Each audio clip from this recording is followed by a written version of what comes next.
considerado a las universidades privadas en clasificación del shock y siempre les hacemos caer a vosotros porque no saben la clasificación del shock obstructivo y distributivo.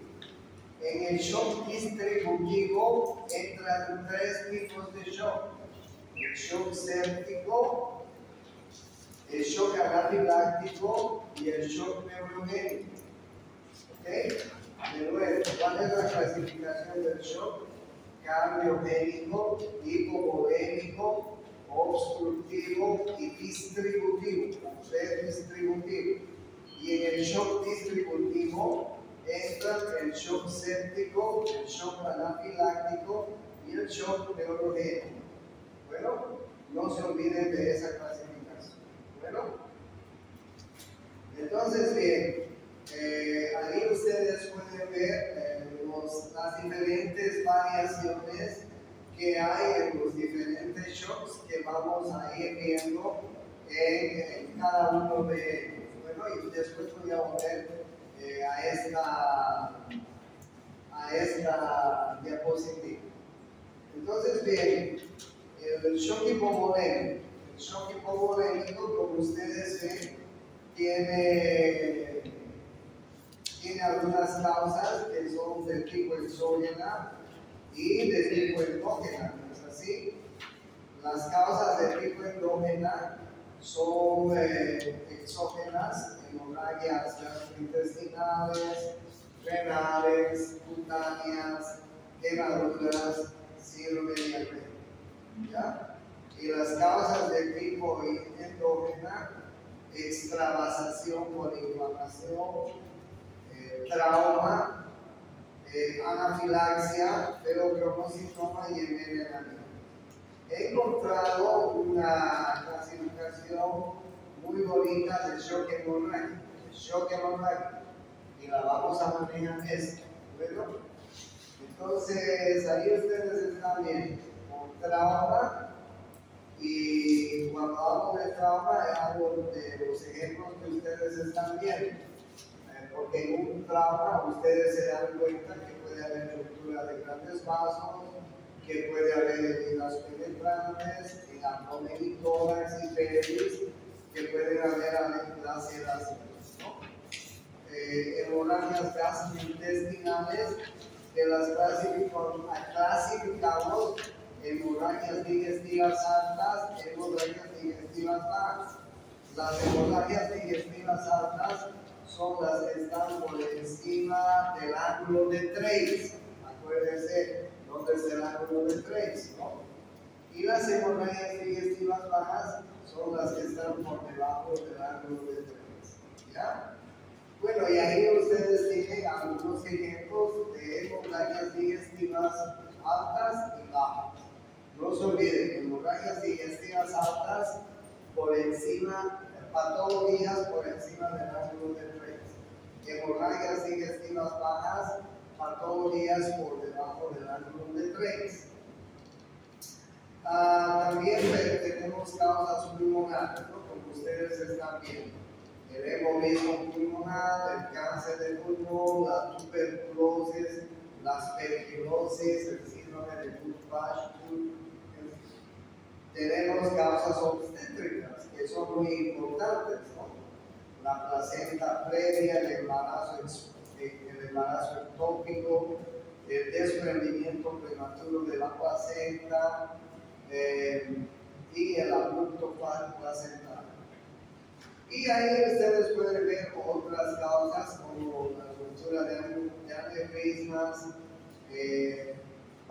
patologías que están relacionadas con coagulopatías, terapia antitrombótica, etc. ¿Ya?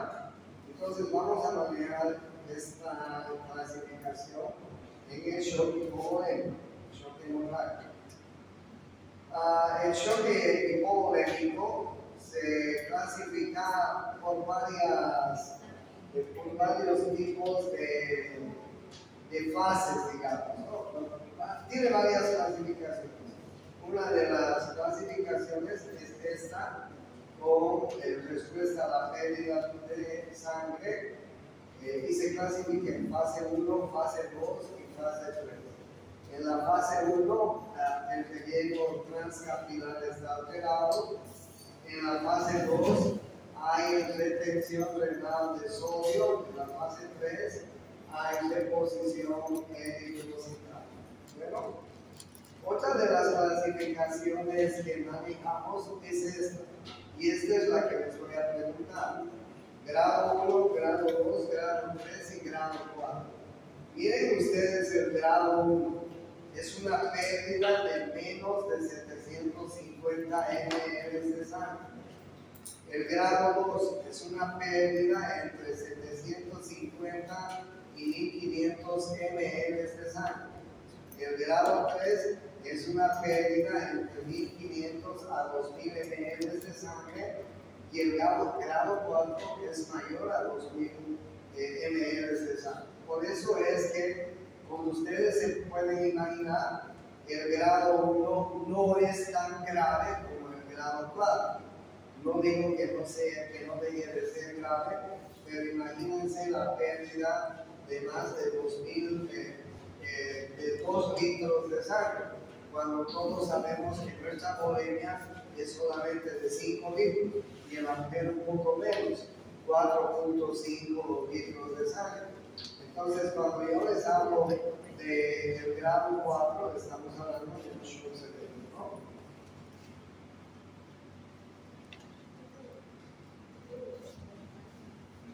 Y ahí ustedes tienen el porcentaje del volumen plasmático según cada grado, ¿no? Cuando hay menos de 750 ml, hay un menor al 15% de volumen plasmático de sangre. El grado 2 está entre 15 a 30% del volumen plasmático. El grado 3 está entre 30 a 40% del volumen plasmático y el grado 4 está mayor al 40% del volumen plasmático. Miren qué interesante, ¿no? Esa clasificación. La frecuencia cardíaca en el grado 1 menos de 100, en el grado 2 más de 100, en el grado 3 más de 120 y en el grado 4 más de 140. La presión arterial sistólica en el grado 1 normal, en el grado 2 normal, en el grado 3 y en el grado 4 disminuidas. ¿Sí? El débito urinario en el grado 1 mayor a 30 ml por, bueno, que es casi normal. Eso es casi no normal. En el grado 2, miren que va disminuyendo el débito urinario, entre 20 a 30 ml por. En el grado 3, ya podríamos decir que hay una oliguria bien marcada. Y en el grado 4 hay una. Les voy a preguntar, pregunta de examen, ¿ok? Y el estado mental, ahí ustedes pueden ver, ligeramente ansioso en el grado 1, medianamente ansioso en el grado 2, ansioso confuso en el grado 3 y en el grado 4 incluso puede estar hasta letárgico, ¿no? Letárgico. Entonces, esta es una clasificación que manejamos hoy en día en relación con la cantidad de pérdida de sangre en el shock hipovolémico. Bueno, esa diapositiva que les he mostrado es muy importante. Se recomienda cada vez más otras escalas para estratificar la severidad de la hemorragia, como el criterio de la clasificación que se utiliza en el ATLS, en el triaje, ¿no? En la revisión del triaje en el Trauma Score, desarrollado a partir del Trauma Score. Esto es lo que nos enseña en el ATLS. Mediante la exclusión de parámetros subjetivos, registrando puntuaciones de variables de frecuencia respiratoria, tensión arterial, escala de Glasgow, multiplicando la puntuación de cada uno por un coeficiente de corrección según el peso específico. Miren, esto es la escala de Glasgow, ¿sí? Esta es la presión arterial sistólica. Esta es la frecuencia respiratoria y esta es la puntuación. Miren ustedes la escala de Glasgow, cómo va disminuyendo según la severidad de la hemorragia. Ustedes pueden ver que la escala de Glasgow, que ustedes saben es 15 normal, entre 13 a 15 significa que la presión arterial sistólica está, la sistólica, miren, está mayor a 89, la frecuencia respiratoria está entre 10 a 29 y la puntuación está en 4. Miren cómo va disminuyendo la escala de Glasgow a medida que va aumentando la cantidad de pérdida de sangre, hasta que podríamos llegar a una escala de Glasgow cuando la presión arterial sistólica está entre 1 a 49 milímetros de mercurio. O sea, miren, entre 1 a 49, pues casi no hay sangre para bombear, ¿no es así? Ustedes se dan cuenta que si la presión sistólica está en esos límites, obviamente que la escala de Glasgow va a estar muy disminuida, probablemente ese paciente esté en coma y la frecuencia respiratoria miren cómo ha bajado, ¿no? La puntuación, pues es una puntuación bastante disminuida. Entonces, esta escala es una escala que manejamos también de acuerdo a la pérdida de sangre, de acuerdo a las variaciones de la presión arterial sistólica, de acuerdo a la escala de Glasgow, ¿sí? Y entonces ahí ustedes pueden ver las diferentes puntuaciones.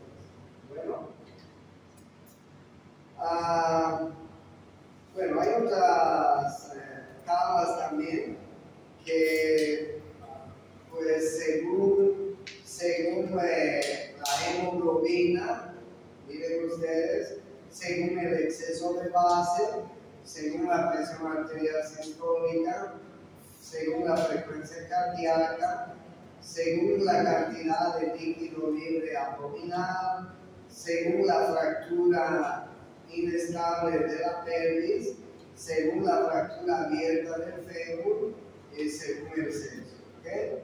O sea, miren ustedes cómo clasifican el shock hipovolémico según diferentes tipos de variaciones. Bueno, porque el shock hipovolémico, como les decía al comienzo, puede ser causado por varios factores, ¿no? Y cada uno de ellos pues va a hacer una clasificación de la intensidad de la gravedad del shock. Ahí ustedes tienen otra clasificación de la hemorragia que ustedes pueden ver, ¿no? El 15% del volumen va a producir taquicardia, grado 1, el 20% de pérdida del volumen va a producir hipotensión ortostática, grado 2, entre el 30 al 40% del volumen de la apuremia va a producir hipotensión supina o injuria, grado 3, y más del 40% del volumen sanguíneo va a producir obnubilación, colapso cardíaco, grado 1. Entonces, bien, ¿cuál es la clínica del shock hipovolémico? Estos pacientes que van perdiendo sangre pueden perder paulatinamente o pueden perder bruscamente. Ustedes saben bien, se dan cuenta. Disnea, presión arterial puede ser normal o baja según el estadio del shock. Pueden tener oliguria o anuria. Puede haber frialdad y palidez de las extremidades. Las venas en las partes distales de los miembros están vacías. ¿Sí? El signo del pliegue es muy lento. A veces los pulsos periféricos están muy débiles y pueden estar ausentes. La presión venosa central está baja Si este paciente tiene un catéter central, podríamos medir la presión venosa central y esta está baja. La presión venosa central normalmente es entre 8 a 12 centímetros de agua. Ese es el parámetro normal de la PVC. Y obviamente que va a haber también sintomatología cerebral de acuerdo al grado de la pérdida de sangre. ¿Bueno?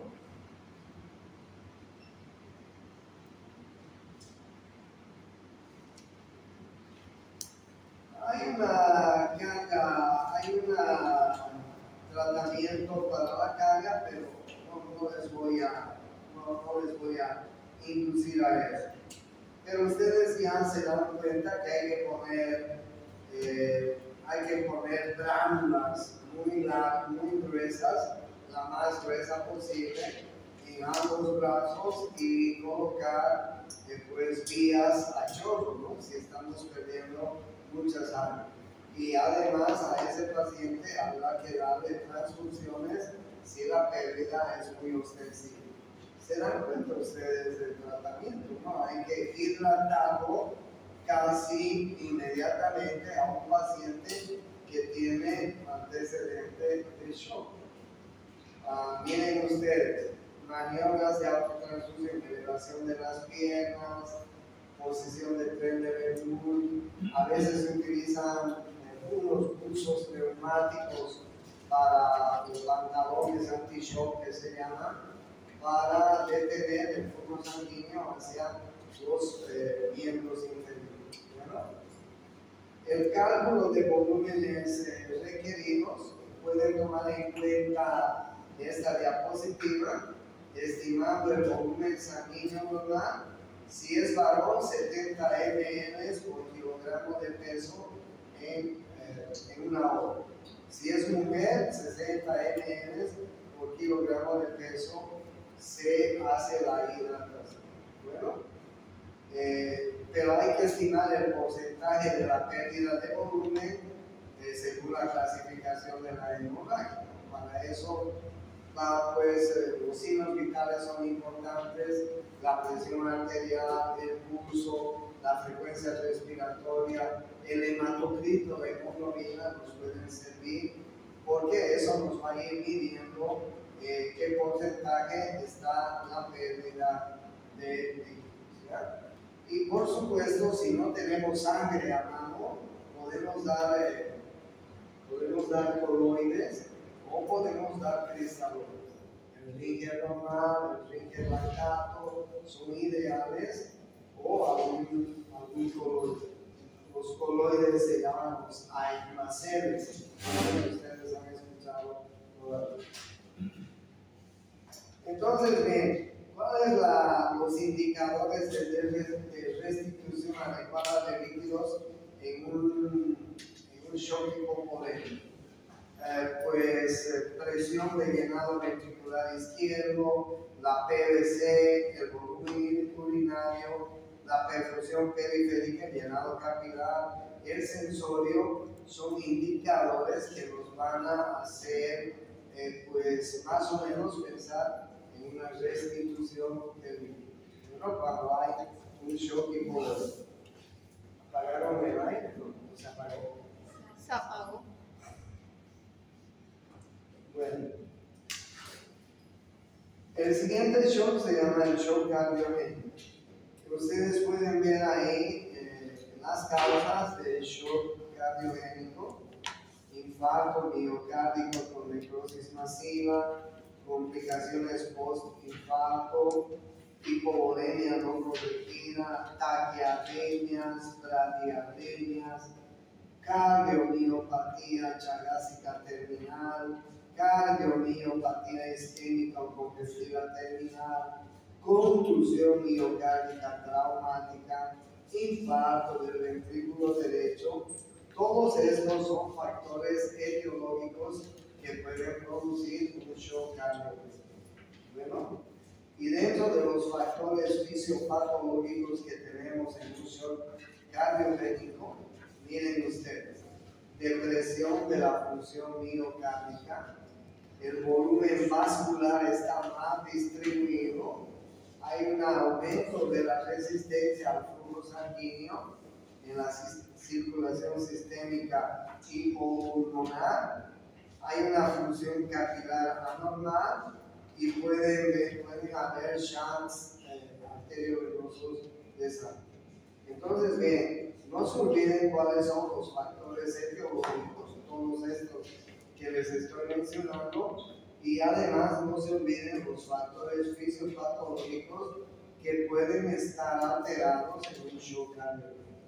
Bueno, entonces, en el shock cardiogénico ustedes saben que por los factores que ya les he mencionado, hay una disminución de la contractilidad del trabajo del corazón y esto va a aumentar la presión capilar pulmonar, esto va a aumentar la resistencia vascular sistémica y esto va a producir una disminución del gasto cardíaco, un shock cardiogénico.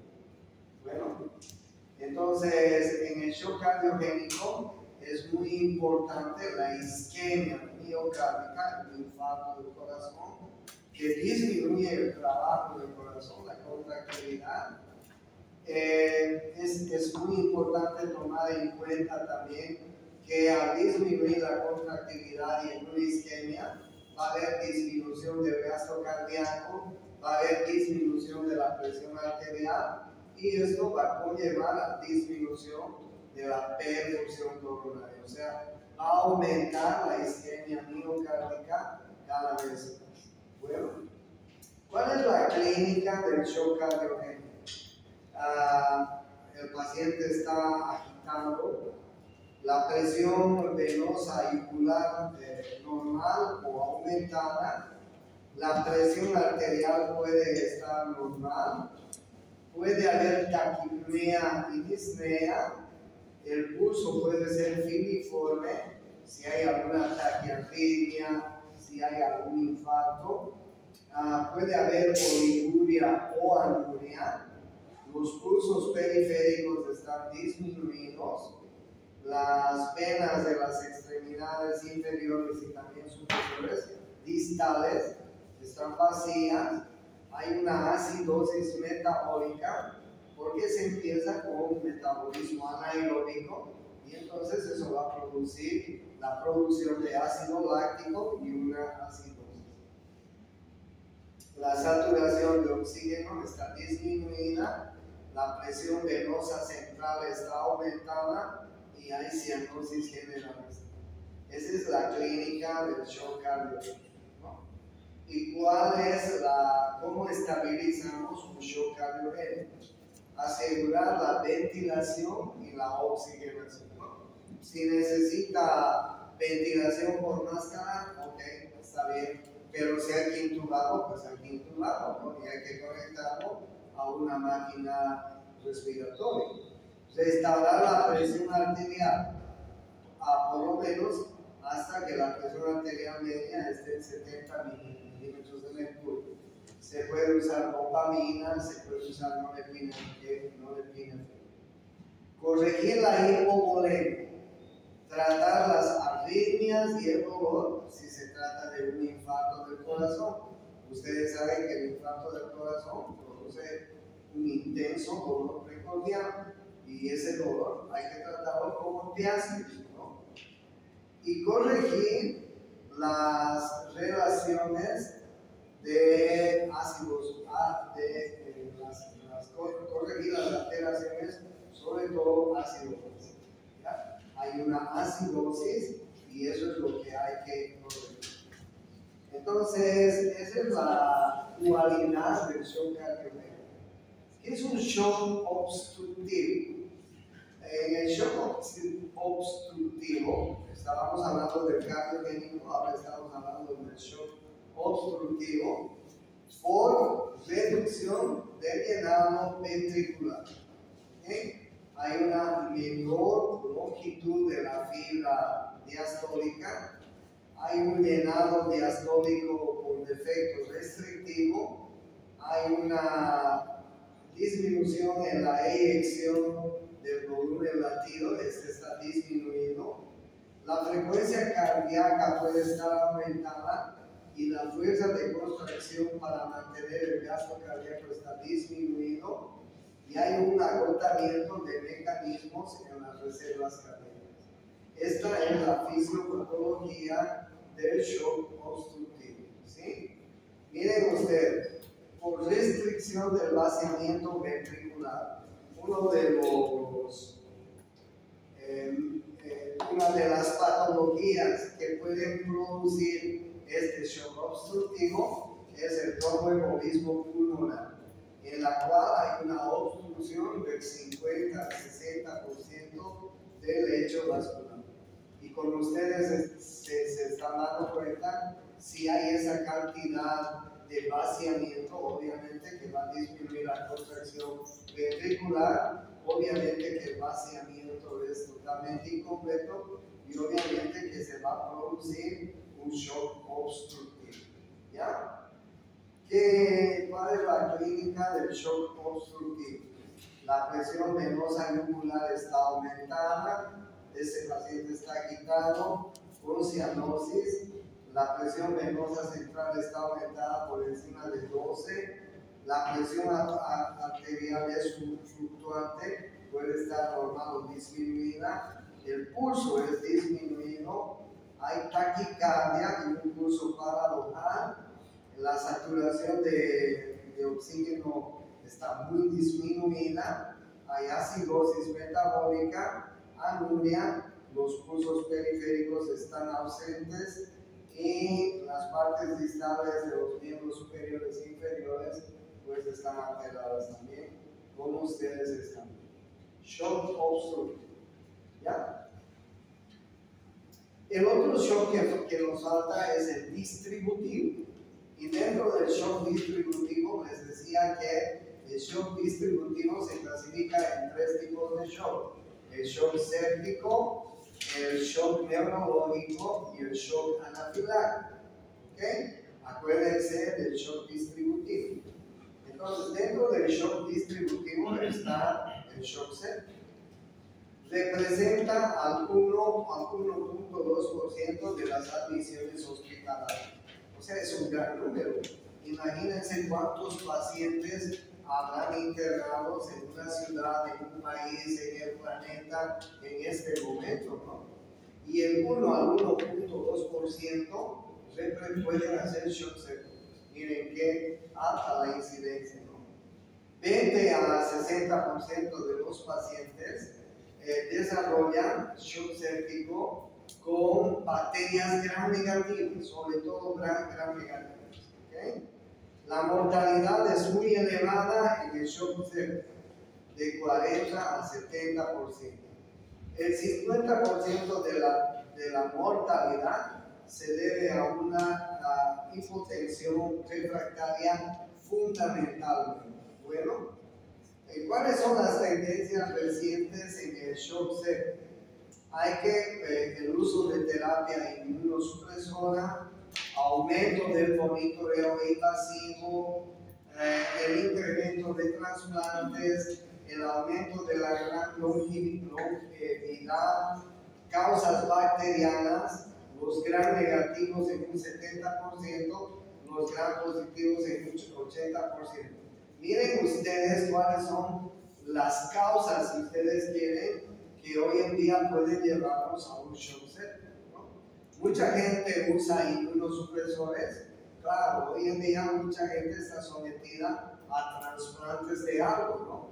Y si una persona está sometida a un trasplante de cualquier cosa, hay que darle inmunosupresor.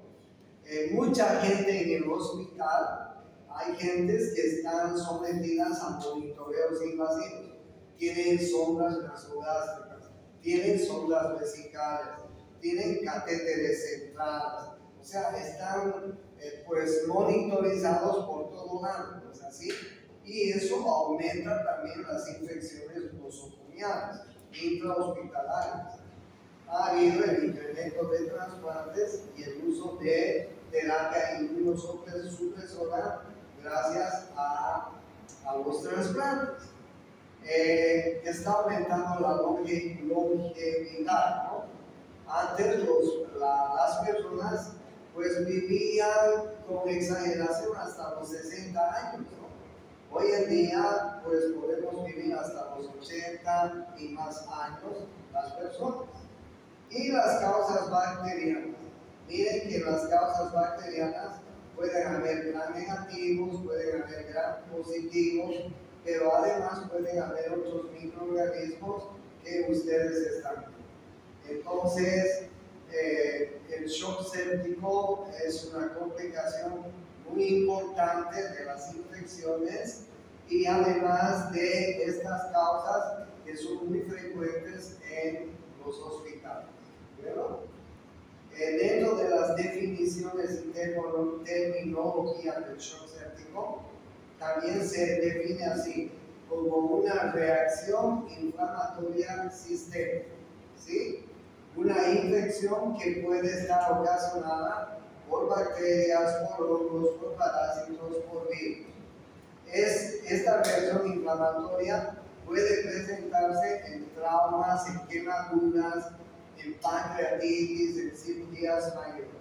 Bueno, también es causa de sepsis y sepsis severa, ¿no? Septicemia, es decir, infecciones generalizadas, ¿no? Esta reacción inflamatoria sistémica nos va a conducir a un shock séptico. Bueno, hay algunos parámetros para definir una reacción inflamatoria sistémica, como ustedes están viendo. 2 o más condiciones siguientes, claro, considerando los factores que les he mencionado. ¿Cuáles son? Perdón, les cambié. Temperatura mayor a 38 grados o menor de 30, frecuencia cardíaca mayor de 90 por minuto, frecuencia respiratoria mayor de 20, la presión arterial de CO2 menor de 32, leucocitos mayor a 12.000, menor de 4.000 o 10% de formas inmaduras en los glóbulos blancos. Cuando tenemos en un hemograma formas inmaduras de los callados, podemos pues pensar que estamos frente a un shock séptico. Entonces, el shock séptico lo podemos definir como sepsis o sepsis severa, si ustedes quieren, donde existen 2 o más criterios de la respuesta inflamatoria en presencia de una infección. Y sepsis severa es una sepsis asociada a hipoperfusión o hipertensión. El shock séptico podemos definirlo así como ustedes están viendo. Hipoperfusión, hipotensión refractaria a líquidos que requiere apoyo cardiovascular y farmacológico. Bueno, eso es en cuanto al shock séptico. ¿Qué más? Dentro de la fisiopatología del shock séptico, ustedes pueden ver que hay una liberación de mediadores proinflamatorios que hemos ido viendo a lo largo de este curso, y esta liberación de mediadores proinflamatorios van a ser causados por gérmenes gram positivos, por gérmenes gram negativos. Estos gérmenes van a producir un shock séptico, ¿no? La liberación de estos mediadores proinflamatorios van a producir un shock séptico. Va a haber un aumento de los anticuerpos y va a haber una mortalidad bastante importante en el shock séptico, ¿sí?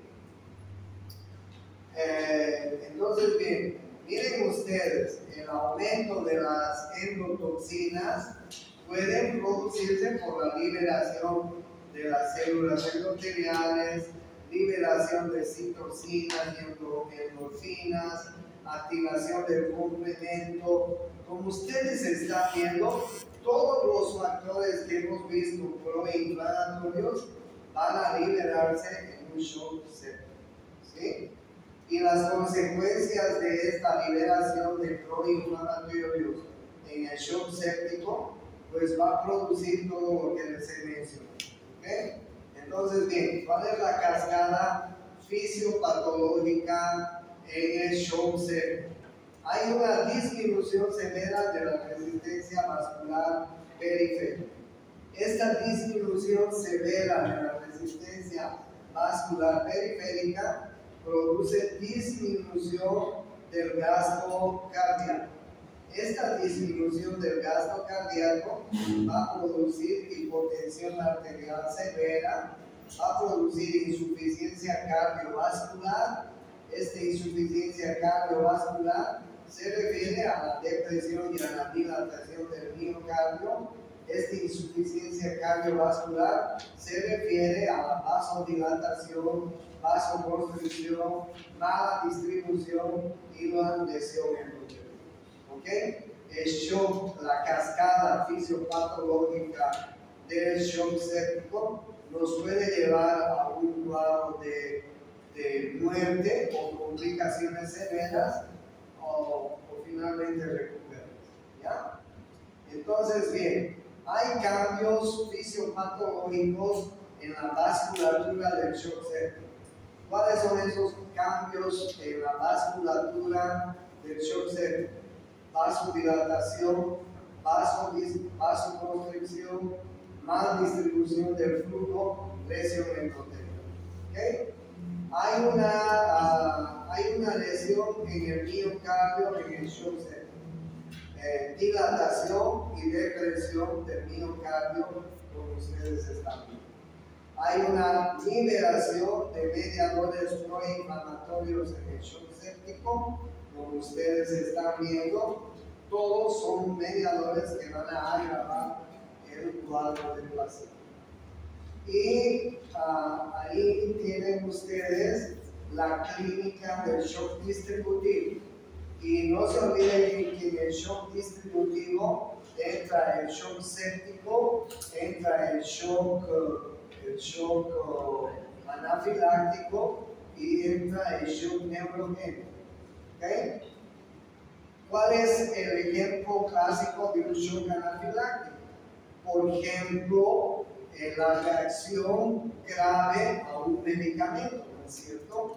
Mucha gente ha muerto en la emergencia del hospital por haberse puesto una penicilina, por haberse puesto algún medicamento al cual era alérgico y ha hecho una alergia grave, incluso con edema de glotis, una reacción alérgica generalizada, un shock anafiláctico. El otro shock que está dentro del shock distributivo es el séptico y el otro shock es el neurogénico. Imagínense una lesión de la médula espinal en un accidente de tránsito. Imagínense una lesión de la médula cervical cuando una persona está manejando a mucha velocidad y choca de frente. Lo que pasa con la médula cervical, a nivel cervical, es que hay una especie de latigazo de la médula cervical. La cabeza se va hacia adelante y luego hacia atrás. Es decir, se produce un síndrome que se llama el síndrome del latigazo. Esto puede ser tan grave que puede producir una lesión a nivel medular, es decir, una sección de la médula espinal a nivel de la médula cervical y producir un shock neurogénico. ¿Ya? Que shock neurogénico, el shock anafiláctico y el shock séptico se encuentran dentro del shock distributivo. ¿Okay? ¿Y cuál es la clínica? La disnea, disminución de la presión arterial, la taquicardia, puede haber poliuria o la sepsis, puede haber insuficiencia renal aguda, puede haber poliuria, puede haber anemia. Hay ansiedad, la presión venosa central está baja normal, hay alcalosis respiratoria, acidosis metabólica, el llenado capilar está más de 2 segundos y la piel es caliente en el shock distributivo. Bueno, Entonces, estos son los tipos de shock que hay que tomar en cuenta en el shock distribuido. Obviamente que hay que monitorizar a estos pacientes, ¿no es cierto? Miren ustedes, la vigilancia venosa, arterial, pulso, orina, respiración es muy importante. Y la aplicación de ventilación, de inotrópicos, de líquidos en cantidades adecuadas, de antibióticos también es importante en este tipo de shocks. ¿Okay? Eso es todo lo que les quería contar de los shocks. Es un resumen que les he hecho del shock y de la clasificación del shock. ¿Tienen alguna pregunta? El lunes vamos a dar el examen. Sí, el lunes. Nos vemos entonces el lunes.